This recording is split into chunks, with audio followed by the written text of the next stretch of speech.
მოგესალმებით, მე ვარ ექიმი რადიოლოგი მაია ჯინჭარაძე და მინდა გესაუბროთ ულტრასონოგრაფიული აპარატის ერთ-ერთ მნიშვნელოვან ნაწილზე, როგორიც არის გადამწოდი.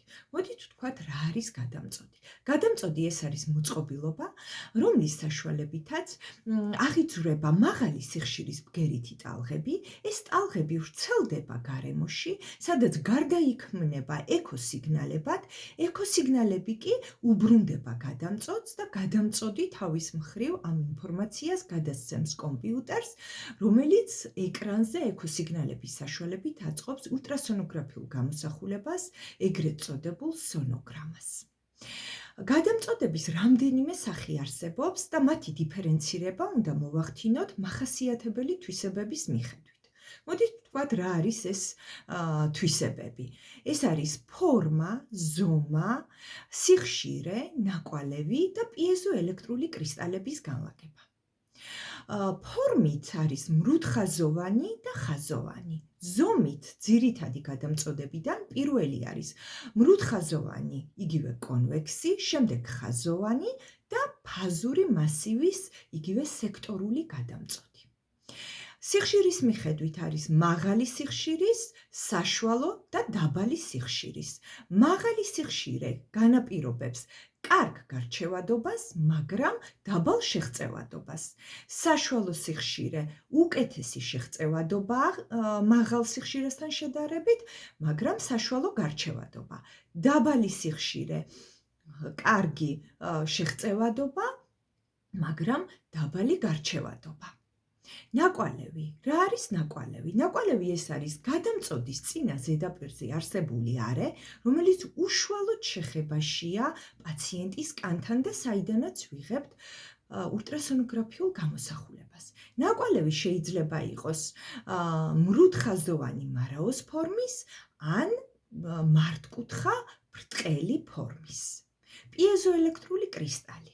რა არის პიეზოელექტრული კრისტალი? ეს არის ელემენტი, რომელიც ბუნებაშიც არსებობს და მას აქვს თვისება მექანიკური ენერგია გარდაქმნას ელექტრულ ენერგიად და პირიქით, ანუ vice versa.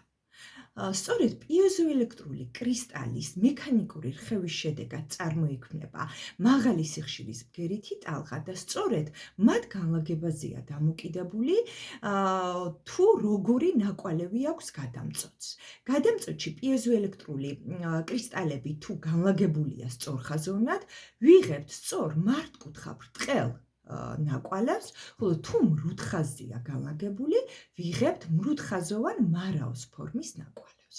მე განვიხილავ 4 ძირითად გადამწოდს, რომელიც გამოიყენება ულტრასონოგრაფიულ პრაქტიკაში. ეს არის ხაზოვანი, მრუდხაზოვანი, იგივე კონვექსი, ფაზური მასივის სექტორული და ენდოკავიტური, ანუ ღრუს შიდა გადამწოდები. დავიწყოთ ხაზოვანი გადამწოდით. ხაზოვანი გადამწოდის სიხშირე მერყეობს 5-დან 15, 5-დან 20 მეგაჰერცამდე და სიხშირიდან გამომდინარე მას აქვს ძალიან კარგი გარჩევადობა, თუმცა ღრმა სტრუქტურებში ვერ აღწევს ბგერა.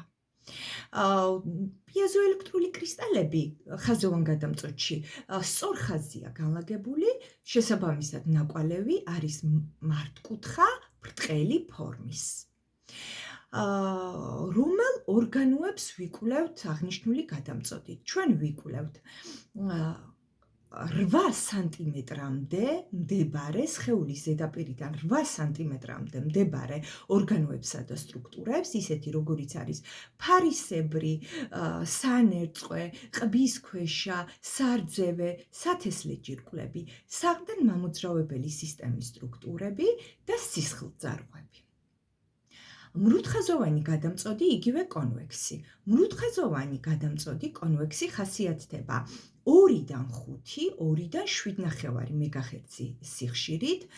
სიხშირიდან გამომდინარე მას აქვს უკეთესი შეღწევადობა ღრმად მდებარე სტრუქტურებში, ვიდრე ხაზოვან გადამწოდს, თუმცა გარჩევადობა აქვს საშუალო. მასში პიეზოელექტრული კრისტალები განლაგებულია მრუდ ხაზზე, შესაბამისად, ნაკვალევი არის მრუდი, მარაოს ფორმის და ფართო.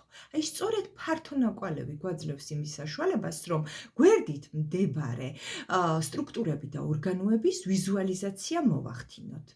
რომელ ორგანოებს ვიკვლევთ მრუდხაზოვანი, ანუ კონვექს გადამწოდით? ვიკვლევთ მუცლისა და მცირე მენჯის ღრუს ორგანოებს. მუცლის ღრუს ორგანოებიდან ვიკვლევთ ღვიძლს, სანაღვლე გზებს, ნაღulis ბურჯს, პანკრიას, კუჭის ვიზუალიზაცია შეგვიძლია, ელენთას, მუცლის აორტას, ქვემოღრუ ვენას, რეტროპერიტონეულად მდებარე თირკმელებსა და შარცაწვეთებს. მცირე მენჯის ღრუს ორგანოებიდან შარდის ბუშტი, შარცადენი, ქალბატონების შემთხვევაში საშვილოსნო დანამატებთან ერთად, მამაკაცების შემთხვევაში წინამდებარე იგივე პროსტატის ჯირკვალს.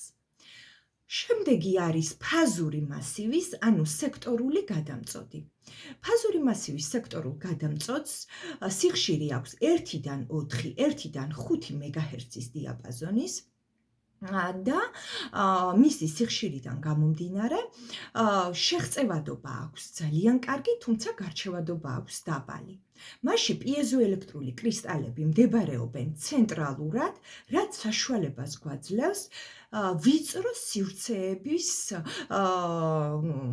სივრცეებში გამოვიყენოთ აღნიშნული გადამწოდი, ისეთ სივრცეებში, როგორიც არის ნეკნთაშუა სივრცე. აღნიშნული გადამწოდი გამოიყენება გულმკერდის ღრუს ორგანოების კვლევისას, როგორიც არის გული, ფილტვები და პლევრის ღრუ.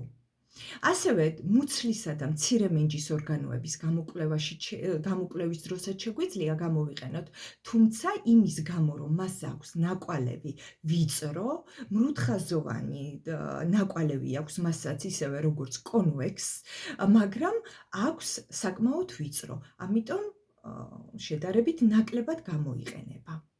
შემდეგი არის ენდოკავიტური გადამწოდი, ანუ ღრუშიდა გადამწოდი. ღრუშიდა გადამწოდის სიხშირე მერყეობს 8-დან 13.5 მეგაჰერცამდე.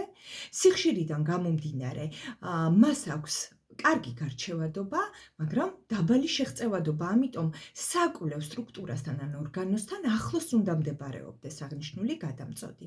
მასში პიეზოელექტრული კრისტალები განლაგებულია მთელ სიგრძეზე, ნაკვალევი არის მრუდხაზოვანი, საკმაოდ ფართო.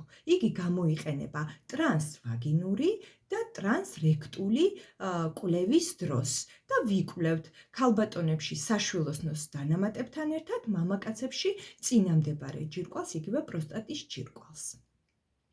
მას ასე შევაჯამოთ ინფორმაცია დღევანდელი, რაც მივიღეთ და გაგიზიარეთ, ჩვენ უკვე ვიცით, რა არის გადამწოდი, რა არის მისი მახასიათებელი თვისებები, რამდენი სახის გადამწოდი გვაქვს, ძირითადად ულტრასონოგრაფიული კვლევის და რომელი ორგანოს დროს, რომელი გადამწოდია უპირატესად გამოსაყენებელი.